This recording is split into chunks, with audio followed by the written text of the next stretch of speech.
आप सभी को मेरा नमस्कार। नवरात्रि के तीसरे दिन के अवसर पर आप सभी को बहुत बहुत शुभकामनाएं। आज नवरात्रि के तीसरे दिन माँ दुर्गा के चंद्रघंटा स्वरूप की पूजा की जाती है। माँ दुर्गा का यह स्वरूप परम शांति दायक और कल्याणकारी है। इनके मस्तक में घंटे के आकार का अर्धचंद्र मौजूद है। यही कारण है कि माँ के इस स्वरूप को चंद्रघंटा कहा गया है। चंद्रघंटा रूप में माँ का रंग सुनहरा है और उनकी 10 भुजाएं हैं। माँ चंद्रघंटा का वाहन सिंह है। आदि शक्ति भवानी अपने भक्तों के प्रति दया और ममता रखते हुए शत्रु के प्रति भयानक रूप हो सकती हैं। आइए अब जानते हैं माँ चंद्रघंटा की कथा। सती द्वारा स्वयं को पिता के यज्ञ में भस्म करने के बाद भगवान शिव सांसारिक मामलों से अलग हो गए थे और गहरे ध्यान लगाव और तपस्या के लिए पहाड़ों में सेवानिवृत्त हो गए थे। लेकिन सती के पूर्व जन्म में पार्वती द्वारा भगवान शिव को पाने के संकल्प को देखने के बाद शिव भगवान विवाह के लिए सहमत हो गए।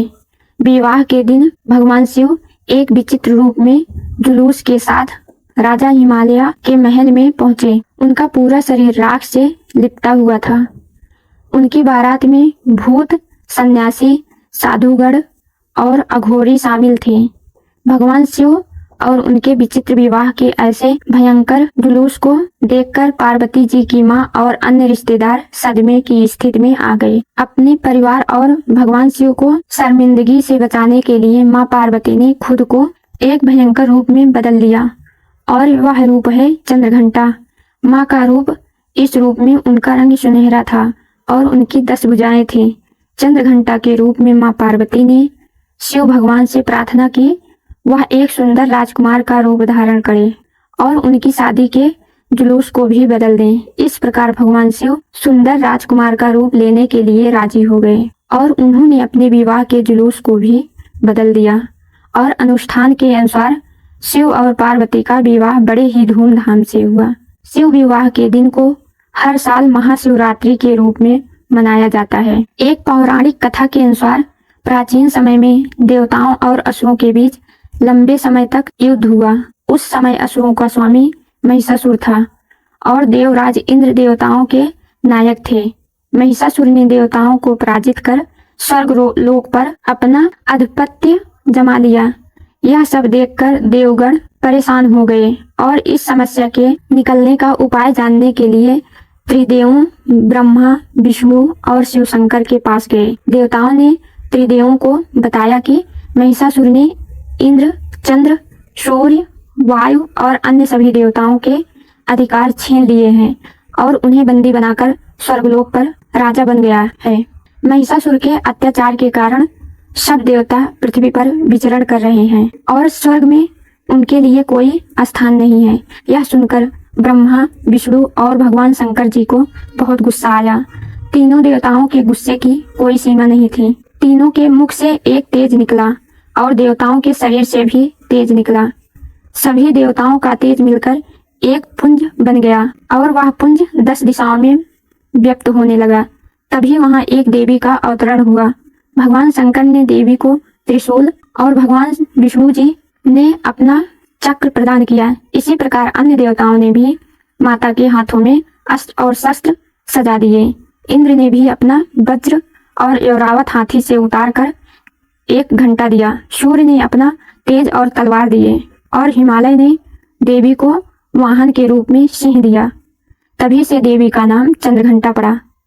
सभी अस्त्रों और शस्त्रों से सुशोभित होकर देवी महिषासुर से युद्ध करने के लिए पूरी तरह से तैयार थी। उनके इस भयंकर रूप को देखकर महिषासुर समझ गया कि अब उनका काल आ गया है। महिषासुर ने अपनी सेना को देवी पर हमला करने के लिए कहा।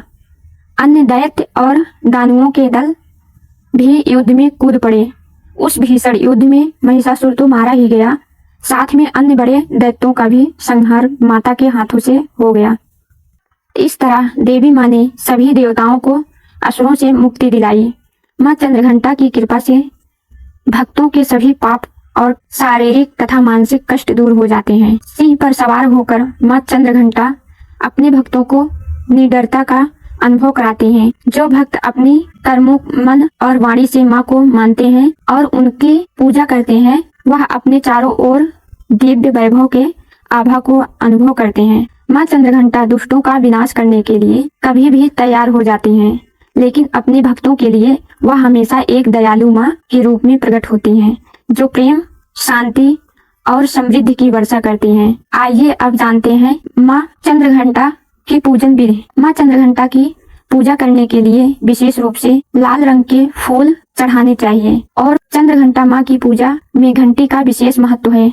घंटे की ध्वनि से चंद्रघंटा माँ अपने भक्तों पर अपनी कृपा बरसाती हैं। माँ चंद्रघंटा को दूध और दूध से बनी हुई चीजों का भोग लगाएं। माँ चंद्रघंटा को प्रसन्न करने के लिए मखान की खीर का भोग लगाना अति उत्तम माना गया है। पूजा करते हुए देवी चंद्रघंटा की कथा, स्रोत, ध्यान मंत्र, कवच तथा आरती करने से भक्तों में वीरता, निर्भीरता, सौम्यता और विनम्रता का विकास होता है। जय माँ चंद्रघंटा।